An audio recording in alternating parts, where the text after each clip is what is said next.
ಖಾಕಿ ಪ್ರಶ್ನೆಗಳ ಸುರಿಮಳೆ ಮುರುಘಾಶ್ರೀ ಹೇಳಿದ್ದೇನು ಸ್ಥಳ ಮಹಜರು ಮೆಡಿಕಲ್ ಟೆಸ್ಟ್ ಸುದೀರ್ಘ ವಿಚಾರಣೆ ಪುರುಷತ್ವ ಪರೀಕ್ಷೆಯಿಂದ ಕೇಸ್ಗೆ ಸಿಗುತ್ತಾ ಬಿಗ್ ಟ್ವಿಸ್ಟ್ ನೋಡೋಣ ಶ್ರೀಗಳಿಗೆ ಸಂಕಷ್ಟ ನ್ಯೂಸ್ ಎಕ್ಸ್‌ಪ್ರೆಸ್‌ನಲ್ಲಿ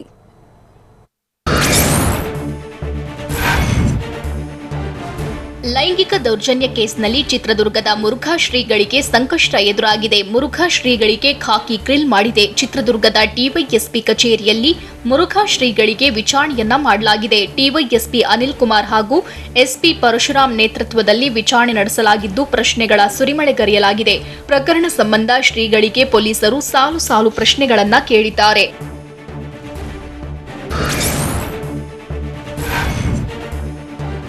ಪೊಲೀಸ್ ಕಸ್ಟಡಿಯಲ್ಲಿರೋ ಮುರುಘಾ ಶ್ರೀಗಳಿಗೆ ಖಾಕಿ ಗ್ರಿಲ್ ಮಾಡಿದೆ. ತನಿಖೆ ಆರಂಭವಾಗ್ತಿದ್ದಂತೆ ಶ್ರೀಗಳು ಮೌನಕ್ಕೆ ಶರಣಾಗಿದ್ರಂತೆ. ಬೆಳಗ್ಗೆ 10 ಗಂಟೆಯಿಂದಲೇ ಡಿವೈಎಸ್ಪಿ ಅನಿಲ್ ಕುಮಾರ್ ನೇತೃತ್ವದಲ್ಲಿ ಪೊಲೀಸರು ವಿಚಾರಣೆ ನಡೆಸಿದ್ರು.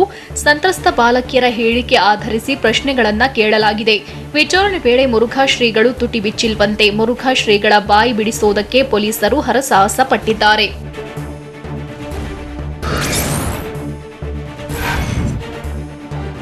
ಅಪ್ರಾಪ್ತ ಬಾಲಕಿಯರಿಗೆ ಲೈಂಗಿಕ ದೌರ್ಜನ್ಯ ಕೇಸ್ ಸಂಬಂಧ ಮುರುಘಾ ಶ್ರೀಗಳಿಗೆ ಖಾಕಿ ಸಾಲು ಸಾಲು ಪ್ರಶ್ನೆಗಳನ್ನ ಕೇಳಿದೆ. ಎಷ್ಟು ವರ್ಷದಿಂದ ಮುರುಘಾ ಮಠದ ಪೀಠಾಧ್ಯಕ್ಷರಾಗಿದ್ದೀರಿ ಎಂದು ಪೊಲೀಸರು ಪ್ರಶ್ನಿಸಿದ್ದಾರೆ. ನಾನು 30 ವರ್ಷದಿಂದ ಪೀಠಾಧ್ಯಕ್ಷನಾಗಿದ್ದೇನೆ ಎಂದು ಸ್ವಾಮೀಜಿ ಹೇಳಿದ್ದಾರಂತೆ. ಮಠದ ಆವರಣದಲ್ಲೇ ಹಾಸ್ಟೆಲ್ಗಳು ಇವೆಯಾ ಅಂತ ಖಾಕಿ ಪ್ರಶ್ನೆ ಮಾಡಿದೆ. ಹೌದು, ಮಠದ ಆವರಣದಲ್ಲೇ ಹಾಸ್ಟೆಲ್ ಇದೆ ಎಂದು ಶ್ರೀಗಳು ಹೇಳಿದ್ದಾರಂತೆ.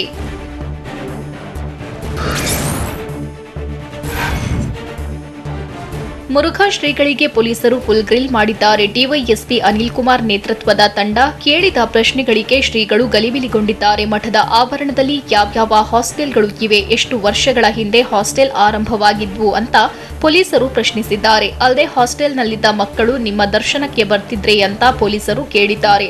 ಈ ಎಲ್ಲಾ ಪ್ರಶ್ನೆಗಳಿಗೂ ಮುರುಘಾ ಶ್ರೀ ಸೈಲೆಂಟ್ ಆಗಿದ್ರು ಅನ್ನೋ ಮಾಹಿತಿ ಲಭ್ಯವಾಗಿದೆ.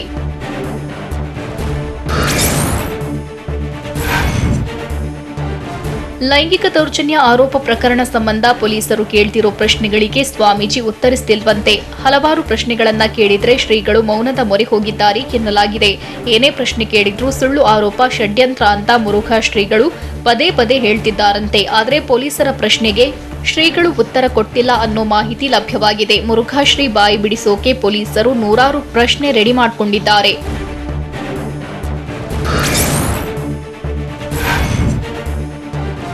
ಚಿತ್ರದುರ್ಗ ಜಿಲ್ಲಾಸ್ಪತ್ರೆಯಲ್ಲಿ ಶ್ರೀಗಳ ಪುರುಷತ್ವ ಪರೀಕ್ಷೆ ನಡೆಸಲಾಯಿತು. ಶ್ರೀಗಳ ವಿರುದ್ಧ ಲೈಂಗಿಕ ದೌರ್ಜನ್ಯ ಕೇಸ್ ಇರೋದ್ರಿಂದ ಶ್ರೀಗಳ ಪುರುಷತ್ವ ಟೆಸ್ಟ್ ನಡೆಸಿದ್ರು. ಜಿಲ್ಲಾಸ್ಪತ್ರೆ ಕೊಠಡಿ ಸಂಖ್ಯೆ 15ರಲ್ಲಿ ಮೆಡಿಕಲ್ ಪರೀಕ್ಷೆಯನ್ನ ಮಾಡಿದ್ರು. ಶ್ರೀಗಳ ಕೂದಲು, ಉಗುರು ಮತ್ತು ರಕ್ತದ ಮಾದರಿಯನ್ನ ವೈದ್ಯರು ಸಂಗ್ರಹಿಸಿದ್ರು. ಚಿತ್ರದುರ್ಗ ಜಿಲ್ಲಾಸ್ಪತ್ರೆ ವೈದ್ಯರಾದ ಡಾಕ್ಟರ್ ವೇಣು, ಶೋಭಾ, ಸತೀಶ್ ಹಾಗೂ ಡಾಕ್ಟರ್ ರಮೇಶ್ ಪರೀಕ್ಷೆ ನಡೆಸಿದ್ರು. ಮುರುಘಾ ಶ್ರೀಗಳ ಆರೋಗ್ಯ ಕೂಡ ತಪಾಸಣೆ ಮಾಡಿದ್ರು.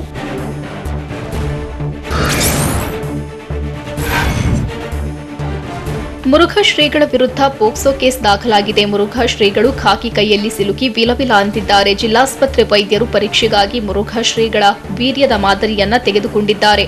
ಡಾಕ್ಟರ್ ಸತೀಶ್ ನೇತೃತ್ವದಲ್ಲಿ ಸಿಬ್ಬಂದಿ ಸ್ಯಾಂಪಲ್ ಕಲೆಕ್ಟ್ ಮಾಡಿದೆ. ಈ ಎಲ್ಲಾ ವರದಿಯನ್ನ ಚಿತ್ರದುರ್ಗದ 2ನೇ ಹೆಚ್ಚುವರಿ ಸೆಷನ್ಸ್ ಕೋರ್ಟ್ಗೆ ಪೊಲೀಸರು ಸಲ್ಲಿಸಲಿದ್ದಾರೆ.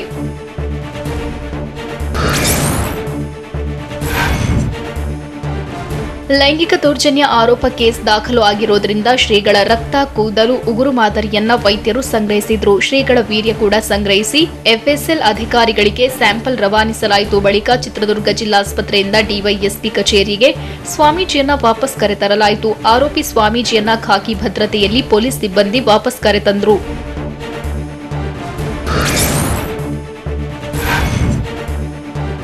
ಪೋಕ್ಸೋ ಕೇಸ್ನಲ್ಲಿ ಪೊಲೀಸ್ ಕಸ್ಟಡಿಯಲ್ಲಿರುವ ಮುರುಘಾ ಶ್ರೀಗಳಿಗೆ ಆರೋಗ್ಯ ತಪಾಸಣೆ ಕೂಡ ಮಾಡಿದ್ರು. ಮುರುಘಾ ಶ್ರೀಗಳಿಗೆ ತಜ್ಞರು ಕೌನ್ಸಿಲಿಂಗ್ ಕೂಡ ಮಾಡಿದ್ರು.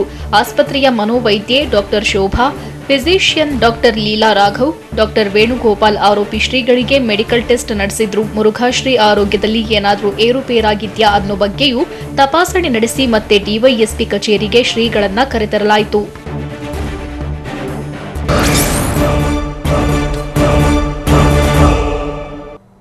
ಹತ್ತಾರು ಪ್ರಶ್ನೆಗಳಿಗೆ ಒಂದೇ ಉತ್ತರ ಕೊಡ್ತಿದ್ದಾರೆ ಶ್ರೀ. ಲೈಂಗಿಕ ದೌರ್ಜನ್ಯ ಕೇಸ್ನಲ್ಲಿ ಶ್ರೀಗಳಿಗೆ ಖಾಕಿ ಗ್ರಿಲ್. 3 ಆರೋಪಿಗಳಿಗೆ ಪೊಲೀಸರ ಶೋಧ. 3ನೇ 4ನೇ ಆರೋಪಿಯಿಂದಲೂ ಜಾಮೀನಿಗೆ ಅರ್ಜಿ. ನೋಡೋಣ ಖಾಕಿ ಬಲಿಯಲ್ಲಿ ಶ್ರೀ ನ್ಯೂಸ್ ಎಕ್ಸ್‌ಪ್ರೆಸ್‌ನಲ್ಲಿ.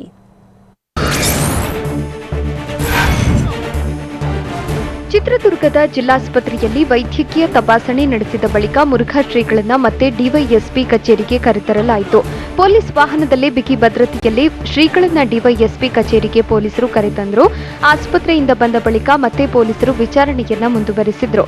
ಲೈಂಗಿಕ ದೌರ್ಜನ್ಯ ಆರೋಪದ ಬಗ್ಗೆ ಶ್ರೀಗಳನ್ನ ಪೊಲೀಸರು ಪ್ರಶ್ನೆಗಳನ್ನ ಕೇಳಿ ಮಾಹಿತಿ ಸಂಗ್ರಹಿಸೋಕೆ ಮುಂದಾದ್ರು. ಡಿವೈಎಸ್ಪಿ ಕಚೇರಿಯಲ್ಲಿ ಮುರುಘಾ ಶ್ರೀಗಳಿಗೆ ಊಟದ ವ್ಯವಸ್ಥೆ ಮಾಡಲಾಗಿತ್ತು. ಅನ್ನ, ಸಾಂಬಾರ್, ಮೊಸರನ್ನ ಶ್ರೀಗಳು ಸೇವಿಸಿದ್ರು. ಊಟದ ಬಳಿಕ ಮತ್ತೆ ಶ್ರೀಗಳ ವಿಚಾರಣೆಯನ್ನ ಶುರು ಮಾಡಿದ್ರು. ಬೆಳಗ್ಗೆಯಿಂದಲೇ ತನಿಖಾಧಿಕಾರಿಗಳ ವಿಚಾರಣೆಗೆ ಮುರುಘಾ ಶ್ರೀಗಳು ಸ್ಪಂದಿಸಿಲ್ಲ. ಎಷ್ಟೇ ಪ್ರಶ್ನೆ ಕೇಳಿದ್ರೂ ಶ್ರೀಗಳು ನಿರುತ್ತರಾಗಿದ್ರು. ಹೀಗಾಗಿ ಮಧ್ಯಾಹ್ನದ ಊಟದ ಬಳಿಕ ಮತ್ತೆ ಪ್ರಶ್ನೆಗಳ ಸುರಿಮಳೆಗೈದ್ರು.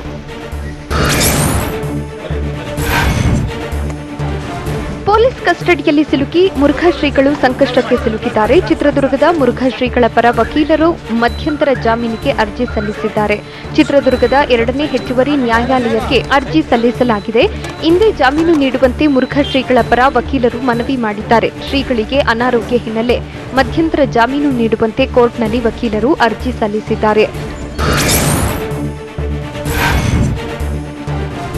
ಚಿತ್ರದುರ್ಗದ ಮುರುಘಾ ಮಠದ ಆಡಳಿತಾಧಿಕಾರಿಯಾಗಿ ಹೈಕೋರ್ಟ್ನ ನಿವೃತ್ತ ನ್ಯಾಯಮೂರ್ತಿ ವಸ್ತ್ರದ್ ಮಠದ ಅಧಿಕಾರ ವಹಿಸಿಕೊಂಡಿದ್ದಾರೆ. ಲೈಂಗಿಕ ದೌರ್ಜನ್ಯ ಕೇಸ್ನಲ್ಲಿ ಮುರುಘಾ ಶ್ರೀಗಳು ಅರೆಸ್ಟ್ ಆಗಿರೋ ಬೆನ್ನಲ್ಲೇ ಆಡಳಿತಾಧಿಕಾರಿ ಹುದ್ದೆಯನ್ನ ವಸ್ತ್ರದ್ ಮಠದ್ಗೆ ನೀಡಲಾಗಿದೆ. ಸ್ವಾಮೀಜಿಗಳ ಬಂಧನಕ್ಕೂ ಮುನ್ನ ತೆಗೆದುಕೊಂಡ ನಿರ್ಧಾರದಂತೆ ಆಡಳಿತಾಧಿಕಾರಿಯನ್ನ ನೇಮಕ ಮಾಡಲಾಗಿದೆ. ಎಸ್ಜೆಎಂ ವಿದ್ಯಾಪೀಠದ ಆಡಳಿತ ಮಂಡಳಿಯಲ್ಲಿ ಅಧಿಕಾರ ಸ್ವೀಕರಿಸಿದ್ರು. ಮುರುಘಾ ಶ್ರೀಗಳಿಲ್ಲದೆ ಚಿತ್ರದುರ್ಗದ ಮಠದಲ್ಲಿ ನೀರವ ಮೌನ ಆವರಿಸಿದೆ. ಭಕ್ತರಿಲ್ಲದೆ ಮುರುಘಾ ಮಠ ಬಣಬಣ ಎನ್ನುತ್ತಿದೆ. ಶ್ರೀಗಳ ಬಂಧನದಿಂದಾಗಿ ಭಕ್ತರ ಸಂಖ್ಯೆ ಕಡಿಮೆಯಾಗಿದೆ. ದಾಸೋಹ ಕೊಠಡಿಯಲ್ಲೂ ಬೆರಳೆಣಿಕೆಯಷ್ಟು ಜನರಿದ್ದಾರೆ. ಚಿತ್ರದುರ್ಗದ ಮುರುಘಾ ಮಠ ಬಿಕೋ ಎನ್ನುತ್ತಿದೆ. ಮಠದ ಆವರಣದ ಸುತ್ತಲೂ ಖಾಕಿ ಕೋಟೆಯನ್ನೇ ಕಟ್ಟಲಾಗಿದೆ. ಮಠದ ಮುಖ್ಯ ದ್ವಾರದ ಬಳಿ ಖಾಕಿ ಭದ್ರತೆ ನಿಯೋಜನೆ ಮಾಡಲಾಗಿದೆ. ಮುನ್ನೆಚ್ಚರಿಕೆ ಕ್ರಮವಾಗಿ ಖಾಕಿ ಪಡೆ ಟೈಟ್ ಸೆಕ್ಯೂರಿಟಿ ಕೈಗೊಂಡಿದೆ. ಬಾಲಕಿಯರಿಗೆ ಲೈಂಗಿಕ ದೌರ್ಜನ್ಯ ಎಸಗಿದ ಆರೋಪ ಪ್ರಕರಣದಲ್ಲಿ ಇನ್ನುಳಿದ 3 ಆರೋಪಿಗಳು ತಲೆಮರೆಸಿಕೊಂಡಿದ್ದಾರೆ. ಮಠದ ಕಾರ್ಯದರ್ಶಿ ಪರಮಶಿವಯ್ಯ, ಮುರುಘಾ ಮಠದ ವಕೀಲ ಗಂಗಾಧರಯ್ಯ, ಮಠದ ಉತ್ತರಾಧಿಕಾರಿ ಪತ್ತೆಗಾಗಿ ಪೊಲೀಸರು ಶೋಧ ನಡೆಸುತ್ತಿದ್ದಾರೆ. ಆರೋಪಿಗಳ ಬಗ್ಗೆ ಮಾಹಿತಿ ಕಲೆ ಹಾಕಲಾಗಿತ್ತು. ಚಿತ್ರದುರ್ಗದ ಮುರುಘಾ ಮಠದಲ್ಲಿ ಶೋಧ ನಡೆಸಿದ್ರು. ಅಷ್ಟೇ ಅಲ್ಲ, ಮಠದ ಬಳಿ ಇರೋ ಮನೆಗಳಲ್ಲೂ ಶೋಧ ನಡೆಸಲಾಯಿತು. ಇನ್ನು ಲೈಂಗಿಕ ದೌರ್ಜನ್ಯ ಆರೋಪ ಪ್ರಕರಣದಲ್ಲಿ ಗಂಗಾಧರಯ್ಯ ಕೂಡ 3ನೇ ಆರೋಪಿಯಾಗಿದ್ದಾರೆ. ಪ್ರಕರಣ ದಾಖಲಾದ ಬೆನ್ನಲ್ಲೇ ಆರೋಪಿ ಗಂಗಾಧರಯ್ಯ ಕೂಡ ತಲೆಮರೆಸಿಕೊಂಡಿದ್ದಾರೆ. 3ನೇ ಆರೋಪಿ ಕೂಡ ನಿರೀಕ್ಷಣಾ ಜಾಮೀನು ಕೋರಿ ನ್ಯಾಯಾಲಯಕ್ಕೆ ಅರ್ಜಿ ಸಲ್ಲಿಸಿದ್ದಾರೆ. ಆದರೆ ಕೋರ್ಟ್ ಜಾಮೀನು ಅರ್ಜಿ ವಿಚಾರಣೆಯನ್ನ ಸೆಪ್ಟೆಂಬರ್ 5ರಂದು ಮುಂದೂಡಿಕೆ ಮಾಡಿದ್ದು, ಆಕ್ಷೇಪಣೆ ಸಲ್ಲಿಸಲು ಪಿಪಿಗೆ ಕೋರ್ಟ್ ಸೂಚನೆ ನೀಡಿದೆ. ಪೋಕ್ಸೋ ಕೇಸ್ನಲ್ಲಿ 4ನೇ ಆರೋಪಿಯಾಗಿರೋ ಪರಮಶಿವಯ್ಯ ಜಾಮೀನು ಅರ್ಜಿ ವಿಚಾರಣೆ ಮುಂದೂಡಿಕೆಯಾಗಿದೆ. 4ನೇ ಆರೋಪಿ ಪರಮಶಿವಯ್ಯ ನಿರೀಕ್ಷಣಾ ಜಾಮೀನು ಕೋರಿ ಅರ್ಜಿ ಸಲ್ಲಿಸಿದ್ರು. ವಿಚಾರಣೆ ನಡೆಸಿದ ಜಿಲ್ಲಾ ನ್ಯಾಯಾಲಯ ಮುಂದೂಡಿಕೆ ಮಾಡಿದ್ದು, ಸೋಮವಾರ ಆಕ್ಷೇಪಣೆ ಸಲ್ಲಿಸುವಂತೆ ಪಿಪಿಗೆ ಕೋರ್ಟ್ ಸೂಚನೆ ಕೊಟ್ಟಿದೆ. ಚಿತ್ರದುರ್ಗದ ಮುರುಘಾ ಶರಣರನ್ನ ಹಾಳು ಮಾಡಿದ್ದೇ ಪ್ರಗತಿಪರರು ಅಂತ ವಿಜಯಪುರದಲ್ಲಿ ಶಾಸಕ ಬಸವನಗೌಡ ಪಾಟೀಲ್ ಹೇಳಿದ್ದಾರೆ. ಬುದ್ಧಿಜೀವಿಗಳೆಂದು ಹೇಳಿಕೊಂಡವರೇ ದೇಶವನ್ನ ಹಾಳು ಮಾಡಿದ್ರು. ಇದೀಗ ಪ್ರಗತಿಪರರು ಸ್ವಾಮೀಜಿ ನಡುವೆ ಜಗಳ ಶುರುವಾಗಿದೆ. ಇಂತಹ ಸಂದರ್ಭದಲ್ಲಿ ಯಾರೂ ಮುರುಘಾ ಶರಣರ ಪರ ನಿಲ್ಲಲ್ಲ. ಸಿದ್ದರಾಮಯ್ಯನವರೇ ಕಠಿಣ ಕ್ರಮ ಕೈಗೊಳ್ಳಬೇಕೆಂದು ಹೇಳಿದ್ದಾರೆ.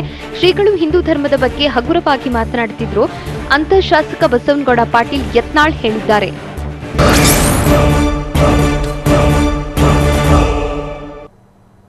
ಸಮಸ್ಯೆ ಹೇಳಿದಕ್ಕೆ ಸಿಟ್ಟಿಗೆದ್ರ ಅರವಿಂದ ಲಿಂಬಾವಳಿ. ಮಹಿಳೆಗೆ ಮಾನ ಮರ್ಯಾದೆ ಇದೆಯಾ ಅಂತ ಕೇಳಿದ್ದೇಕೆ? ಮಹಿಳೆ ವಿರುದ್ಧ ಲಿಂಬಾವಳಿ ರೊಚ್ಚಿಗೆದ್ದಿದ್ದು ಯಾಕೆ? ನೋಡೋಣ ಅರವಿಂದ ದರ್ಪಾವಳಿ ನ್ಯೂಸ್ ಎಕ್ಸ್‌ಪ್ರೆಸ್‌ನಲ್ಲಿ.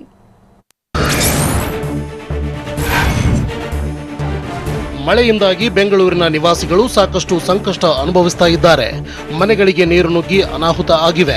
ಬೆಂಗಳೂರು ಹೊರವಲಯದ ಹೊಸಕೋಟೆಯಲ್ಲಿ ಮಳೆಯಿಂದಾಗಿ ಕೆರೆ ಕೋಡಿ ಒಡೆದು ಸಾಕಷ್ಟು ಅವಾಂತರ ಆಗಿದೆ. ಈ ಬಗ್ಗೆ ಪರಿಶೀಲನೆಗೆ ಹೋಗಿದ್ದ ಶಾಸಕ ಅರವಿಂದ ಲಿಂಬಾವಳಿ ಮಹಿಳೆ ಮೇಲೆ ದರ್ಪ ತೋರಿದ್ದಾರೆ. ಸಮಸ್ಯೆ ಹೇಳಿದ್ದಕ್ಕೆ ಸಿಟ್ಟಿಗೆದ್ದು ಆಕ್ರೋಶ ಹೊರಹಾಕಿದ್ದಾರೆ.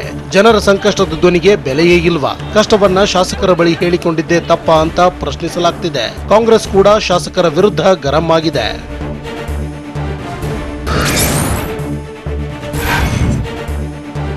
ಬೆಂಗಳೂರು ಹೊರವಲಯದ ವರ್ತೂರು ಕೆರೆ ಕೋಡಿ ಬಿದ್ದು ಸಾಕಷ್ಟು ತೊಂದರೆಯಾಗಿದೆ. ಮಳೆ ಹಾನಿ ಪ್ರದೇಶವಾದ ವರ್ತೂರು ಕೆರೆ ಕೋಡಿ ವೀಕ್ಷಣೆಗೆ ಶಾಸಕ ಅರವಿಂದ್ ಲಿಂಬಾವಳಿ ತೆರಳಿದ್ರು. ಈ ವೇಳೆ ಸಮಸ್ಯೆ ಹೇಳಿಕೊಂಡು ಮನವಿ ಕೇಳಲು ಬಂದ ಮಹಿಳೆ ಮೇಲೆ ಅರವಿಂದ ಲಿಂಬಾವಳಿ ಗದರಿದ್ದಾರೆ. ಸಮಸ್ಯೆ ಕೇಳೋಕೆ ಬಂದ್ರೆ ಬೈದು ಕಳುಹಿಸಿದ್ದಾರೆ. ಲಿಂಬಾವಳಿ ಮಹಿಳೆಗೆ ಬೈದಿರೋ ವಿಡಿಯೋ ಸಾಮಾಜಿಕ ಜಾಲತಾಣದಲ್ಲಿ ವೈರಲ್ ಆಗ್ತಿದೆ. ಮಹಿಳೆ ಬಳಿ ಮನವಿ ಪತ್ರ ಕಸಿದುಕೊಂಡು ನಿಂಗೆ ಮಾನ ಮರ್ಯಾದೆ ಇದೆಯಾ, ನಾಚಿಕೆ ಆಗಲ್ವಾ ಅಂತ ಬೈದು ಗದರಿದ್ದಾರೆ.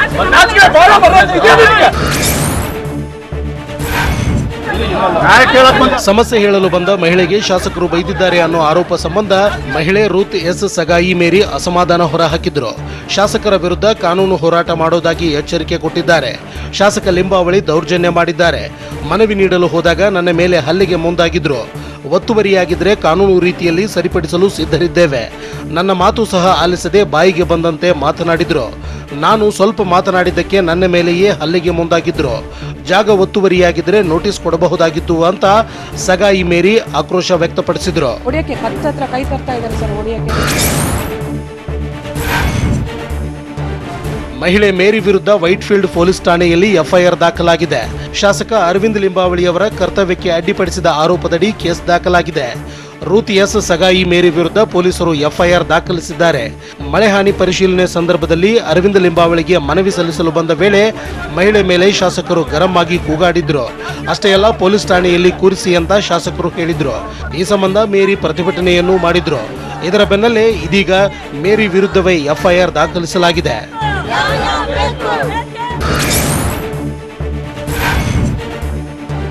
ಅಕ್ರಮವಾಗಿ ಕಟ್ಟಡ ನಿರ್ಮಾಣ ಮಾಡಿಕೊಂಡಿದ್ದಾರೆ. ಮೊದಲು ಜಾಗ ಖಾಲಿ ಮಾಡಲಿ ಅಂತ ಶಾಸಕ ಅರವಿಂದ್ ಲಿಂಬಾವಳಿ ಪ್ರತ್ಯಾರೋಪ ಮಾಡಿದ್ದಾರೆ. ದೂರು ನೀಡಿದ ಮಹಿಳೆ ಕಾಂಗ್ರೆಸ್ ಕಾರ್ಯಕರ್ತೆಯಾಗಿದ್ದು, ಕಾಂಗ್ರೆಸ್ಸಿಗರು ನನ್ನ ವಿರುದ್ಧ ಪ್ರತಿಭಟನೆ ಮಾಡುತ್ತಿದ್ದಾರೆ. ಈ ಮೂಲಕ ಕಾಂಗ್ರೆಸ್ಸಿಗರು ಅಕ್ರಮ ಒತ್ತುವರಿಗೆ ಬೆಂಬಲ ನೀಡುತ್ತಿದ್ದಾರಾ ಅಂತ ಅರವಿಂದ್ ಲಿಂಬಾವಳಿ ಪ್ರಶ್ನಿಸಿದ್ದಾರೆ. ಇದು ಕಾಂಗ್ರೆಸ್ಗೆ ಶೋಭೆ ತರುವಂತದ್ದಲ್ಲ. ಇನ್ನು ಕೆಎಚ್ಬಿ ಬಡಾವಣೆ ಜಲಾವೃತ ಬಗ್ಗೆ ಟಿವಿ9ನಲ್ಲಿ ವರದಿ ಹಿನ್ನೆಲೆಯಲ್ಲಿ ಶಾಸಕ ಅರವಿಂದ್ ಲಿಂಬಾವಳಿ ಭೇಟಿ ನೀಡಿ ಪರಿಶೀಲನೆ ನಡೆಸಿದ್ರು. ಅಧಿಕಾರಿಗಳ ಸಮೇತ ಭೇಟಿ ನೀಡಿ ನೀರು ನಿಂತ ಮನೆಗಳ ಬಳಿ ಶಾಸಕರು ಪರಿಶೀಲಿಸಿದ್ರು. ಜಲಾವೃತವಾಗಿರೋ ಮನೆಗಳ ಬಳಿಯ ನೀರು ತೆರವಿಗೆ ಸೂಚನೆ ಕೊಟ್ಟರು. ಅಷ್ಟೇ ಅಲ್ಲ, ರಸ್ತೆ ಮತ್ತು ಮನೆಗಳ ಬಳಿ ಮೋಟಾರ್ನಿಂದ ನೀರು ಹೊರಹಾಕಲು ಸೂಚಿಸಿದ್ರು. ಮುಳುಗಡೆಯಾಗಿರೋ ಮನೆಗಳ ಮಾಲೀಕರಿಗೆ ಬೇರೆಡೆ ಮನೆ ವ್ಯವಸ್ಥೆ ಮಾಡಲಾಗುವುದು ಅಂತ ಹೇಳಿದ್ರು.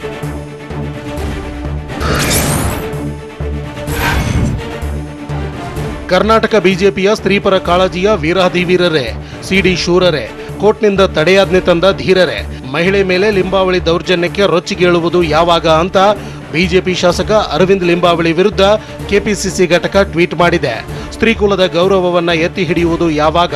ಬಿಜೆಪಿಯಿಂದ ಶಾಸಕ ಲಿಂಬಾವಳಿ ಅವರನ್ನ ಉಚ್ಚಾಟಿಸುವುದು ಯಾವಾಗ ಅಂತ ಬಿಜೆಪಿ ರಾಜ್ಯಾಧ್ಯಕ್ಷ ಕಟೀಲುಗೆ ಟ್ವೀಟ್ ಮೂಲಕ ಕಾಂಗ್ರೆಸ್ ಪ್ರಶ್ನಿಸಿದೆ.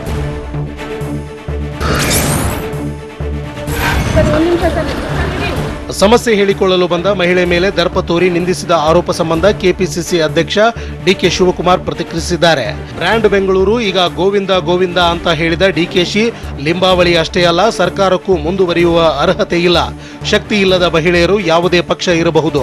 ಶಾಸಕರನ್ನ ಕೇಳದೆ ಇನ್ಯಾರನ್ನ ಕೇಳಬೇಕು? ಶಾಸಕರಿಗೆ ದೂರುಗಳನ್ನ ಆಲಿಸುವ ಶಾಂತಿ ಸಹನೆ ಇಲ್ಲ ಅಂದ್ರೆ ಆ ಕ್ಷೇತ್ರದ ಶಾಸಕರಾಗಿ ಇರೋದಕ್ಕೆ ಯೋಗ್ಯರಲ್ಲ ಅಂತ ಅನಿಸ್ತಾ ಇದೆ ಅಂತ ಹೇಳಿದ್ರು.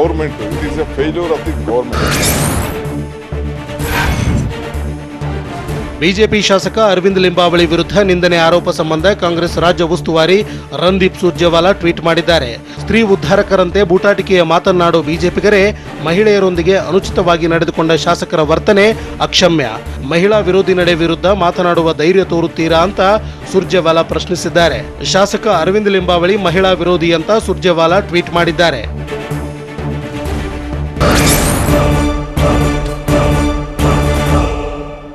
ಮಾಜಿ ಸಿಎಂ ಎಚ್ಡಿಕೆ ವಿರುದ್ಧ ಸಿಪಿವೈ ಗುಡುಗಿದ್ದೇಕೆ? ಕಮಿಷನ್ ಪಡೆಯುವವರ ಮನೆ ಮೇಲೆ ರೇಡ್ ಆಗಲ್ಲ ಎಂದಿದ್ಯಾರು? ಜಮೀರ್ ವಿರುದ್ಧ ಹಿಂದೂ ಕಾರ್ಯಕರ್ತರು ಸಿಟ್ಟಿಗೆದ್ದಿದ್ದು ಯಾಕೆ? ನೋಡೋಣ ಸಮಗ್ರ ನ್ಯೂಸ್ ಎಕ್ಸ್‌ಪ್ರೆಸ್‌ನಲ್ಲಿ.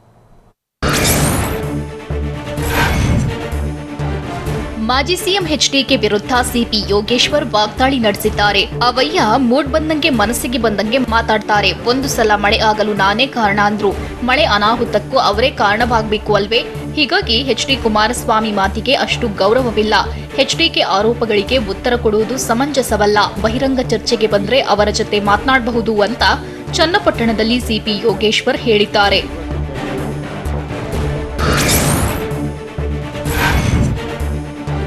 ಸರ್ಕಾರ ಉರುಳಿಸಲು ಯಾರೋ 4 ಜನರಿಂದ ಸಾಧ್ಯವೇ? ಸರ್ಕಾರ ಏನು ಕಡ್ಡಿ ಮೇಲೆ ನಿಂತಿದ್ಯಾ ಎಂದು ರಾಮನಗರ ಜಿಲ್ಲೆಯ ಚನ್ನಪಟ್ಟಣದಲ್ಲಿ ಸಿಪಿ ಯೋಗೇಶ್ವರ್ ವ್ಯಂಗ್ಯವಾಡಿದ್ದಾರೆ. ಅವರ ವೈಫಲ್ಯದಿಂದ ಜೆಡಿಎಸ್ ಕಾಂಗ್ರೆಸ್ ಮೈತ್ರಿ ಸರ್ಕಾರ ಉರುಳಿತ್ತು. ಅವರು ಮೋಜು ಮಸ್ತಿ ಮಾಡ್ತಿದ್ರಿಂದ ಸರ್ಕಾರ ಪತನವಾಗಿತ್ತು. ಆದ್ರೆ ಇಂದು ನನ್ನ ಮೇಲೆ ಬೊಟ್ಟು ಮಾಡುವುದರಲ್ಲಿ ಅರ್ಥವಿಲ್ಲ. ಸಮ್ಮಿಶ್ರ ಸರ್ಕಾರ ಯಾಕೆ ಉರುಳಿತು ಅಂತ ಎಲ್ರಿಗೂ ಗೊತ್ತಿದೆ ಅಂತ ಸಿಪಿ ಯೋಗೇಶ್ವರ್ ಹೇಳಿದ್ರು.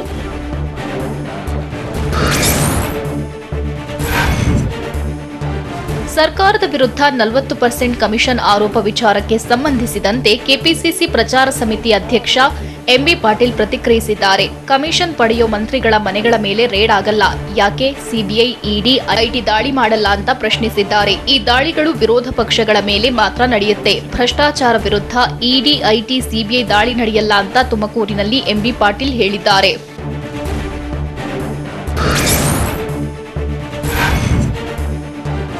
ದಿನೇ ದಿನೇ ಈದ್ಗಾ ಮೈದಾನ ವಿಚಾರ ಹೊಸ ಸ್ವರೂಪ ಪಡೆದುಕೊಳ್ತಿದೆ. ಈದ್ಗಾ ಮೈದಾನದಲ್ಲಿ ಗಣೇಶ ಪ್ರತಿಷ್ಠಾಪನೆಗೆ ಅಡ್ಡಿಪಡಿಸಿದ್ರು ಅಂತ ಶಾಸಕ ಜಮೀರ್ ಅಹಮದ್ ವಿರುದ್ಧ ಹಿಂದೂ ಕಾರ್ಯಕರ್ತರು ತಿರುಗಿ ಬಿದ್ದಿದ್ದಾರೆ.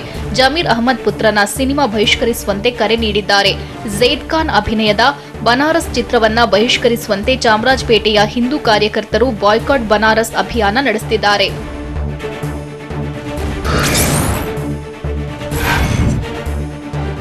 ಬೆಂಗಳೂರಿನಲ್ಲಿ ನಿನ್ನೆ ಜಾರಿ ನಿರ್ದೇಶನಾಲಯದ ಅಧಿಕಾರಿಗಳು ದಾಳಿ ನಡೆಸಿದ್ದಾರೆ. ಆಪ್ ಮೂಲಕ ಸಾಲ ನೀಡೋ ಚೀನಾದ ಸಂಸ್ಥೆಗಳ ಮೇಲೆ ರೇಡ್ ಮಾಡಿದ್ರು. ನಕಲಿ ದಾಖಲೆ ಸೃಷ್ಟಿಸಿ ಆಪ್ ಮೂಲಕ ಸಾಲ ನೀಡುತ್ತಿದ್ದ ಆರೋಪದಡಿ ಬೆಂಗಳೂರಿನಲ್ಲಿ ನಿನ್ನೆ 6 ಕಡೆ ದಾಳಿ ನಡೆಸಿ ಸುಮಾರು 17 ಕೋಟಿ ಹಣ ಜಪ್ತಿ ಮಾಡಿದ್ದಾರೆ.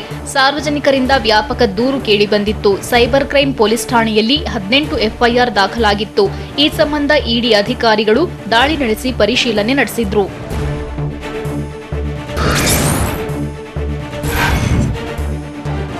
ರಾಮನಗರದಲ್ಲಿ ಸ್ವಯಂ ಘೋಷಿತ ದೇವಮಾನವ ಎಂದು ಭಕ್ತರನ್ನ ನಂಬಿಸಿ ನಕಲಿ ಸಾಯಿಬಾಬಾ ವಂಚನೆ ಮಾಡಿರೋದು ಬೆಳಕಿಗೆ ಬಂದಿದೆ. ಜನರಿಂದ ಲಕ್ಷಾಂತರ ರೂಪಾಯಿ ಹಣ ವಸೂಲಿ ಮಾಡಿರೋ ಆರೋಪ ಕೇಳಿಬಂದಿದ್ದು, ಚನ್ನಪಟ್ಟಣದ ಪೂರ್ವ ಠಾಣೆಯಲ್ಲಿ ಪ್ರಕರಣ ದಾಖಲಾಗಿದೆ. ಸಿಂಧು ಅನ್ನೋ ಮಹಿಳೆಯ ದೂರಿನ ಮೇಲೆ ಪ್ರಕರಣ ದಾಖಲಾಗಿದೆ. ಮಹಾರಾಷ್ಟ್ರದ ಕೊಲ್ಲಾಪುರ ಮೂಲದ ಸಚಿನ್ ಅಕಾರಂ ಸರ್ಗರ್ ಅಲಿಯಾಸ್ ಪ್ರೇಮ ಸಾಯಿಬಾಬಾ ಎಂಬಾತನಿಂದ ಹಣ ವಸೂಲಿ ಮಾಡಲಾಗಿದೆ. ಒಟ್ಟು 6 ಜನರ ವಿರುದ್ಧ ದೂರು ದಾಖಲಾಗಿದೆ.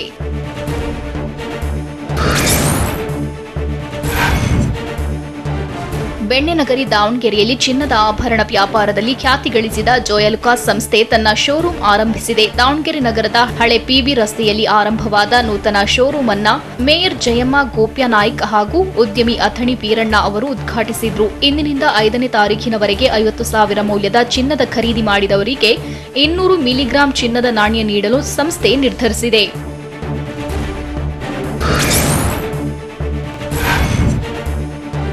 ಅಂತಿಮ ವರ್ಷದ ನರ್ಸಿಂಗ್ ಕೋರ್ಸ್ ವಾರ್ಷಿಕ ಶುಲ್ಕ ಕಡಿಮೆ ನೀಡಿದ್ದಕ್ಕೆ ವಿದ್ಯಾರ್ಥಿನಿಯರಿಗೆ ಲೈಂಗಿಕ ಕಿರುಕುಳ ನೀಡಿದ ಆರೋಪ ಕೇಳಿಬಂದಿದೆ. ಕೋಲಾರದ ಇಟಿಸಿಎಂ ಆಸ್ಪತ್ರೆ ಮತ್ತು ನರ್ಸಿಂಗ್ ಕಾಲೇಜು ಆಡಳಿತಾಧಿಕಾರಿ ಡಾಕ್ಟರ್ ಜಾನ್ಸನ್ ಕುಂದಾರ್ ವಿರುದ್ಧ ದೂರು ದಾಖಲಾಗಿದೆ. 2 ವಿದ್ಯಾರ್ಥಿನಿಯರು ಕೋಲಾರ ನಗರದ ಮಹಿಳಾ ಪೊಲೀಸ್ ಠಾಣೆಯಲ್ಲಿ ಕಂಪ್ಲೇಂಟ್ ದಾಖಲಿಸಿದ್ದು, ಎಫ್ಐಆರ್ ದಾಖಲಾಗುತ್ತಿದ್ದಂತೆ ಡಾಕ್ಟರ್ ಜಾನ್ಸನ್ ಕುಂದಾರ್ ತಲೆಮರೆಸಿಕೊಂಡಿದ್ದಾರೆ. ಆರೋಪಿಗಾಗಿ ಪೊಲೀಸರು ಶೋಧ ನಡೆಸುತ್ತಿದ್ದಾರೆ.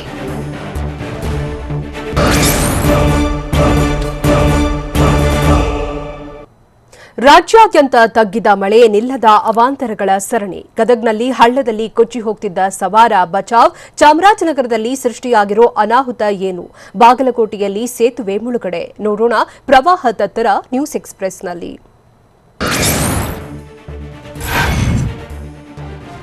ರಾಜ್ಯದಲ್ಲಿ ಮಳೆ ತಗ್ಗಿದ್ರೂ ಅವಾಂತರಗಳ ಸುರಿಮಳೆ ಮಾತ್ರ ನಿಲ್ಲುತ್ತಿಲ್ಲ.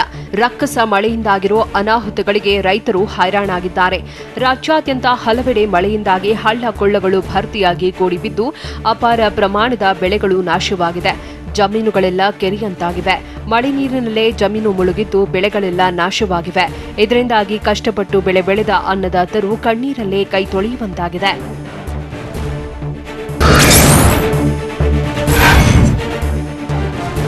ಬಾಗಲಕೋಟೆ ಜಿಲ್ಲೆ ಬಾದಾಮಿ ತಾಲೂಕಿನ ಗೋವನಕೊಪ್ಪದಲ್ಲಿ ಮಲಪ್ರಭಾ ನದಿ ಆರ್ಭಟಕ್ಕೆ ಸೇತುವೆ ಮುಳುಗಡೆಯಾಗಿದೆ. ಗೋವನಕೊಪ್ಪ ಕೊಣ್ಣೂರು ಹಳೆ ಸೇತುವೆ ಮುಳುಗಡೆ ಹಿನ್ನೆಲೆಯಲ್ಲಿ ಸಂಪರ್ಕ ಕಡಿತಗೊಂಡಿದೆ. ಸೇತುವೆ ಅಕ್ಕಪಕ್ಕದ ಜಮೀನುಗಳಿಗೆ ನೀರು ನುಗ್ಗಿದೆ. ಬೆಳೆ ಜಲಾವೃತಗೊಂಡಿದೆ. 106 ಎಕರೆ ಕಬ್ಬು, 16 ಎಕರೆ ಪೇರಲೆ ಜಲಾವೃತಗೊಂಡಿದ್ದು 3 ರಿಂದ 4 ಅಡಿಯಷ್ಟು ನೀರು ತುಂಬಿಕೊಂಡಿದೆ. ಹೀಗಾಗಿ ಬಾದಾಮಿ ಭಾಗದಲ್ಲಿ ರೈತರು ಸಂಕಷ್ಟಕ್ಕೆ ಸಿಲುಕಿದ್ದಾರೆ.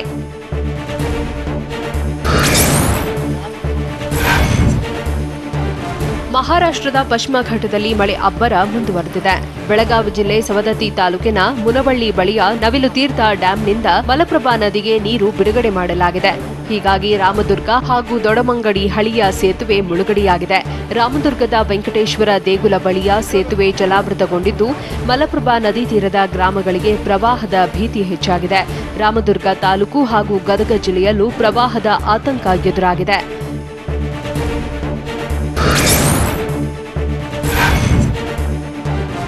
ಚಾಮರಾಜನಗರದಲ್ಲಿ ಮಳೆ ಅವಾಂತರ ಮುಂದುವರೆದಿದೆ. ಕಳೆದೊಂದು ವಾರದಿಂದ ನಿರಂತರವಾಗಿ ಸುರಿದ ಮಳೆಯಿಂದಾಗಿ ಚಾಮರಾಜನಗರ ತಾಲೂಕಿನ ಹರದನಹಳ್ಳಿ ಎಸ್ಬಿಐ ಬ್ಯಾಂಕ್ ಆವರಣ ಕೆರೆಯಂತಾಗಿದೆ. ಒಂದು ವಾರದಿಂದಲೂ ಆವರಣದಲ್ಲಿ ಮಳೆ ನೀರು ತುಂಬಿಕೊಂಡಿದ್ದು ಬ್ಯಾಂಕ್ಗೆ ತೆರಳಲು ಮರದ ತುಂಡುಗಳನ್ನೇ ಸೇತುವೆಯಾಗಿ ಮಾಡಿಕೊಂಡಿದ್ದಾರೆ. ನಿರಂತರ ಮಳೆ ಜೊತೆಗೆ ಕೊಳಚೆ ನೀರು ಸೇರ್ಪಡೆಯಾಗಿ ಜನರು ಪರದಾಡುತ್ತಿದ್ದಾರೆ. ಆದರೆ ಗ್ರಾಮ ಪಂಚಾಯಿತಿ ಹಾಗೂ ಬ್ಯಾಂಕ್ ಆಡಳಿತ ವರ್ಗ ಯಾವುದೇ ಕ್ರಮ ಕೈಗೊಂಡಿಲ್ಲ.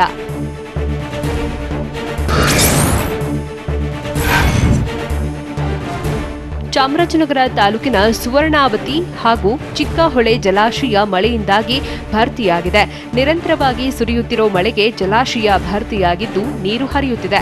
ಚಾಮರಾಜನಗರ ಅವಳಿ ಜಲಾಶಯಗಳ ಸೌಂದರ್ಯ ಡ್ರೋನ್ ಕ್ಯಾಮೆರಾದಲ್ಲಿ ಸೆರೆಯಾಗಿದೆ. ಈಗಾಗಲೇ ಸುವರ್ಣಾವತಿ ಹಾಗೂ ಚಿಕ್ಕಹೊಳೆ ಡ್ಯಾಂನಿಂದ ನೀರು ಹರಿದು ಸಾಕಷ್ಟು ಅವಾಂತರಗಳನ್ನು ಸೃಷ್ಟಿಸಿತ್ತು. ಈ ಡ್ಯಾಂಗಳ ಜಲವೈಭವ ಡ್ರೋನ್ ಕ್ಯಾಮೆರಾದಲ್ಲಿ ಸೆರೆಯಾಗಿದೆ.